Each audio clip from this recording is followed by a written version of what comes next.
To Kill a Mockingbird, Chapter 22. It was Jem's turn to cry. His face was streaked with angry tears as we made our way through the cheerful crowd. "It ain't right," he muttered, all the way to the corner of the square where we found Atticus waiting. Atticus was standing under the streetlight looking as though nothing had happened. His vest was buttoned, his collar and tie were neatly in place, his watch chain glistened. He was his impassive self again. "It ain't right, Atticus," said Jem. "No, son, it's not right."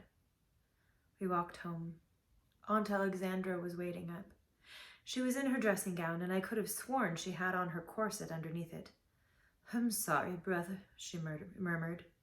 Having never heard her call Atticus brother before, I stole a glance at Jem, but he was not listening.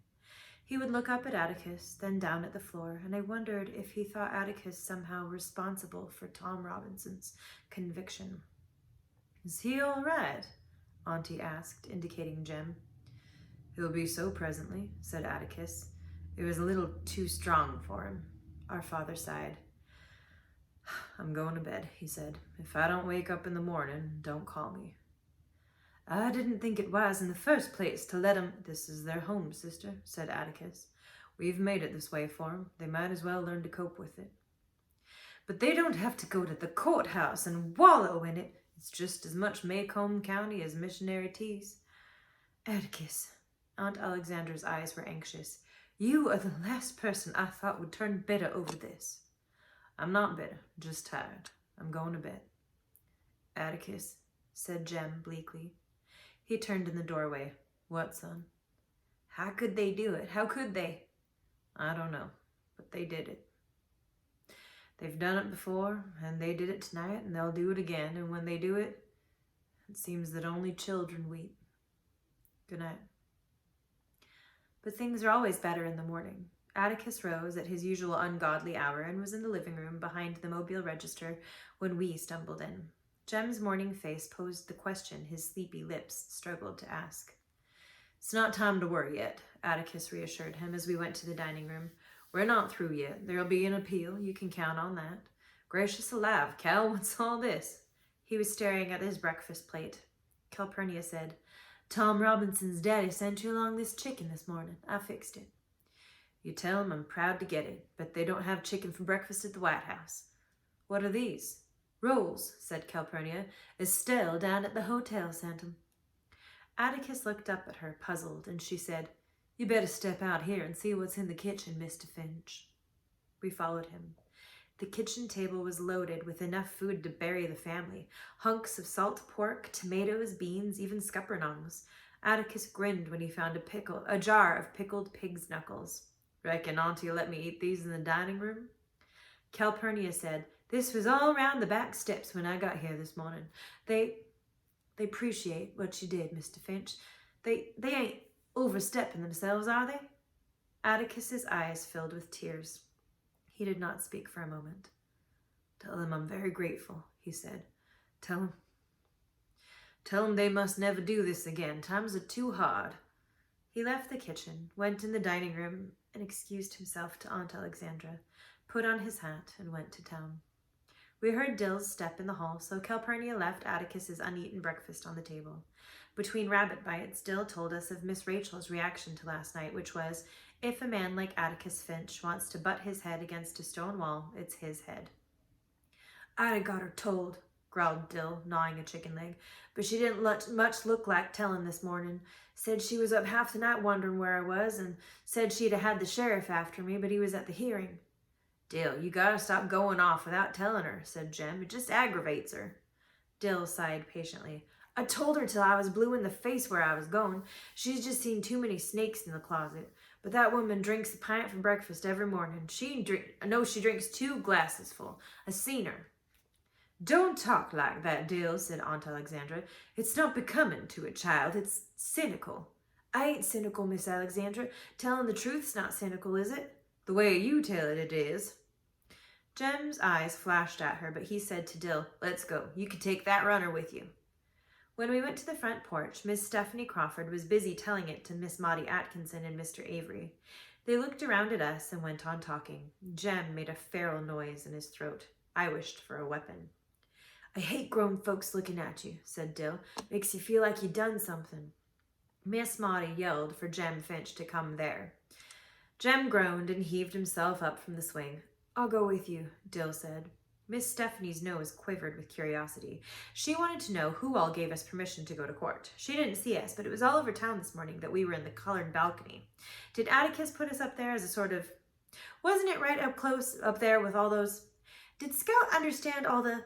Didn't it make us mad to see our daddy beat? Hush, Stephanie. Miss Maudie's diction was deadly. I've not got all the morning to pass on the porch. Jem Finch, I called to find out if you and your colleagues can eat some cake. Got up at 5 to make it, so you better say yes. Excuse us, Stephanie. Good morning, Mr. Avery. There was a big cake and 2 little ones on Miss Maudie's kitchen table. There should have been 3 little ones. It was not like Miss Maudie to forget Dill, and we must have shown it, but we understood when she cut from the big cake and gave the slice to Jem. As we ate, we sensed that this was Miss Maudie's way of saying that as far as she was concerned, nothing had changed. She sat quietly in a kitchen chair watching us. Suddenly she spoke. Don't fret, Jem. Things are never as bad as they seem. Indoors, when Miss Maudie wanted to say something lengthy, she spread her fingers on her knees and settled her bridge work. This she did, and we waited. I simply want to tell you that there are some men in this world who were born to do our unpleasant jobs for us. Your father's one of them. Oh, said Jem. Well, don't you well me, sir, Miss Maudie replied, recognizing Jem's fatalistic noises. You are not old enough to appreciate what I said. Jem was staring at his half-eaten cake. It's like being a caterpillar in a cocoon, that's what it is, he said. Like something to sleep, wrapped up in a warm place. I always thought Maycomb folks were the best folks in the world. At least that's what they seemed like. We are the safest folks in the world, said Miss Maudie. We are so rarely called on to be Christians, but when we are, we got men like Atticus to go for us. Jem grinned ruefully. Wish the rest of the country thought that. You'd be surprised how many of us do. Who? Jem's voice rose. Who in this town did one thing to help Tom Robinson? Just who? His colored friends, for one thing, and people like us. People like Judge Taylor. People like Mr. Heck Tate. Stop eating and start thinking, Jem. Did it ever strike you that Judge Taylor naming Atticus to defend that boy was no accident? That Judge Taylor might have had his reasons for naming him? This was a thought. Court-appointed defenses were usually given to Maxwell Green, Maycomb's latest addition to the bar who needed the experience. Maxwell Green should have had Tom Robinson's case. You think about that, Miss Maudie was saying. It was no accident. I was sitting there on the porch last night waiting. I waited and waited to see y'all come down the sidewalk, and as I waited, I thought, Atticus Finch won't win. He can't win, but he is the only man in these parts who can keep a jury out so long in a case like that. And I thought to myself, well, we're making a step. It's just a baby step, but it's a step. It's all right to talk like that. Can't any Christian judges and lawyers make up for heathen juries, Jem muttered. Soon as I get grown, that's something you'll have to take up with your father, Miss Maudie said. We went down Miss Maudie's cool new steps into the sunshine and found Mr. Avery and Miss Stephanie Crawford still at it. They had moved down the sidewalk and were standing in front of Miss Stephanie's house. Miss Rachel was walking toward them. I think I'll be a clown when I get grown, said Dill. Jem and I stopped in our tracks. Yes, sir, a clown, he said. There ain't one thing in this world I can do about folks except laugh, so I'm going to join the circus and laugh my head off. You got it backwards, Dill, said Jem. Clowns are sad. It's folks that laugh at 'em. Well, I'm going to be a new kind of clown. I'm going to stand in the middle of the ring and laugh at the folks. Just look a-yonder, he pointed. Every one of them ought to be riding broomsticks. Aunt Rachel already does. Miss Stephanie and Miss Rachel were waving wildly at us in a way that did not give the lie to Dill's observation. Oh, gosh, breathed Jem. I reckon it'd be ugly not to see 'em. Something was wrong.